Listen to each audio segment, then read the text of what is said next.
Hello, সবাই কেমন আছো? আমার অজানাকে জানার তাগিদে চ্যানেলটিতে সকলকে স্বাগত জানাই।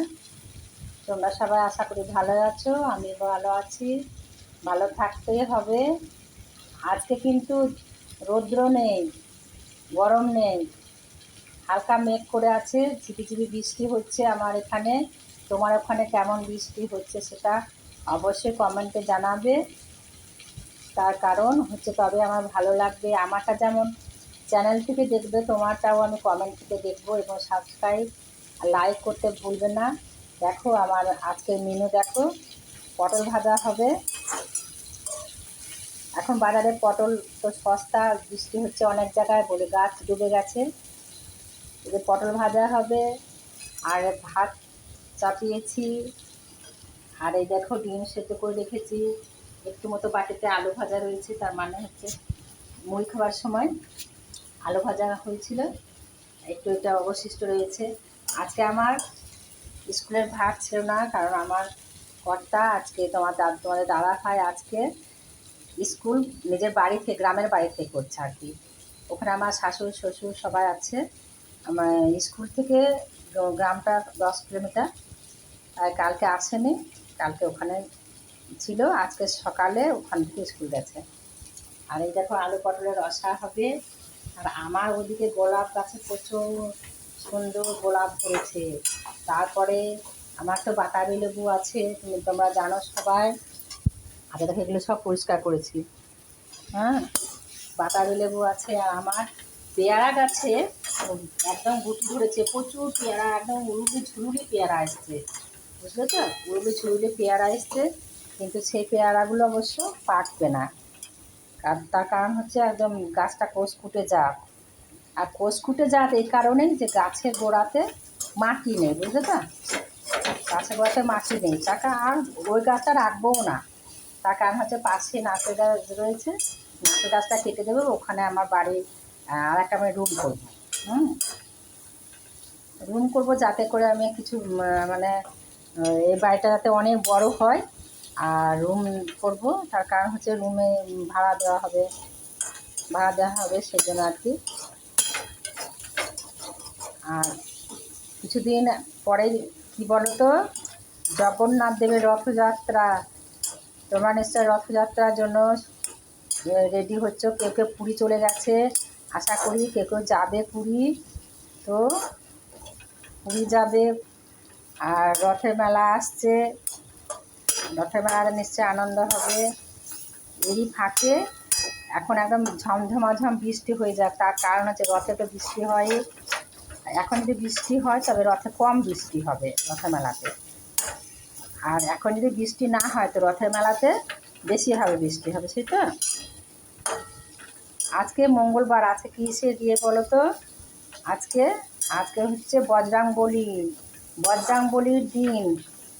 আজকে কেউ কেউ হয়তো আমিষও খায়, কেউ নিরামিষও খায়। আর কত আর নিরামিষ খাওয়া যাবে? হয়তো অনেকে আবার প্রতিদিনই নিরামিষ। তবে আমরা প্রতিদিন নিরামিষ আমি পারি না,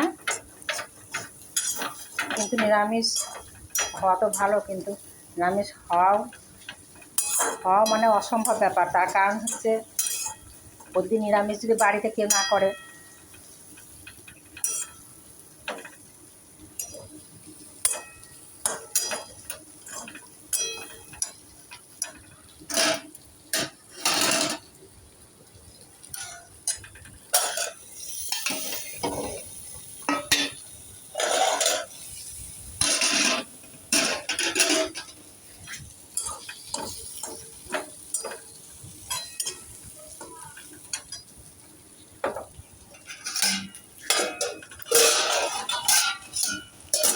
আমার হ্যালোজেন দুটো খারাপ হয়ে গেছে, আমি হ্যালোজেন নিয়ে করবো। হ্যালোজেনটা ভালো করে নিয়ে আসবো, দুটো হ্যালোজেন। আর তারপরে আমি একটা নতুন হ্যালোজেন কিনবো, কেমন?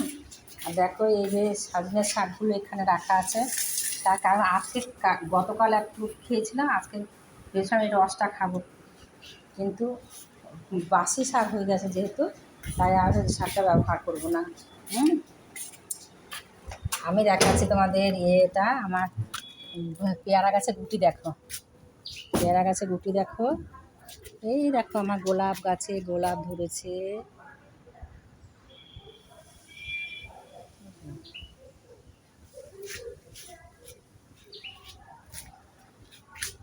এই দেখো, দেখেছো এই যে পেয়ারা গুটি, বাতাবি লেবু প্রচুর প্রচুর হয়েছে আমার, ওদের এখন দেখা গেল না। এদিকে এই দেখুন তো আমার টগর গাছে ফুল ধরেছে, দেখো ওই দেখো ছোটো টগর গাছে ফুল ধরেছে, ওই যে ওই তো। আর আমার এইটা দেখো, এই যে এটা কী বলতো, এটা কেন এখানে রাখা হয়েছে, এটা ওয়াশিং মেশিনের উপর রাখা হয়েছে। তার কারণ হচ্ছে এটা পরিষ্কার করবো, এটা ওয়াশ করবো, তবে অবশ্য মেশিনে ভরে না, এমনিতেই সার্ফ দিয়ে পরিষ্কার করবো। আর এখানে একটা তোমাদের জিনিস দেখাচ্ছি, এই দেখো, বলবে যে এটা আবার কি, এটা তো নিম ডাল। তার কারণ মাংস খেলে আমার দাঁতে ঢুকে যায়, এবার অন্য কাঠি দিয়ে যদি দাঁতে মাংস বার করতে যায় তো সেটা অবশ্য ইনফেকশনের ব্যাপার থাকে, তাই নিম ডাল দিয়ে আমি এটা করবো আর কি, দাঁতটা পরিষ্কার করবো। আর দেখো এই যে এটা রেখেছি, এটা কিসের বোতল, বোতলটা নিশ্চয় অবশ্যই চিনবে তোমরা। বোতলটা হচ্ছে ডাবর মধু খেতে হয়, তোমরাও খাবে, ডাবর মধু খাবে। আর ডাবর মধু যাদের মুখে ব্রণ টোনো র্যাশ বেশি বেরোয়, মধু মাখবে, সেদিনকে সাবান মাখবে না, মধুটা মেখে নেবে মুখের মধ্যে, তারপর 10 মিনিট রাখবে, 10 মিনিট রেখে মুখটা পরিষ্কার করে সাদা জলে ধুয়ে নেবে, আর মুখে চাপ দিয়ে মুছবে না, হালকা মুছবে, ব্যাস, সেদিনকে আর মুখে সাবান টাবান দেবে না। অতি অবশ্যই তোমাদের এটা করো, দেখবে তোমাদের মুখের র্যাশ ব্রণ কিছু থাকবে না, একদম চামড়ার মধ্যে কোনো মানে আর কিছু বেরোবে না, চামড়া একদম মসৃণ হয়ে যাবে।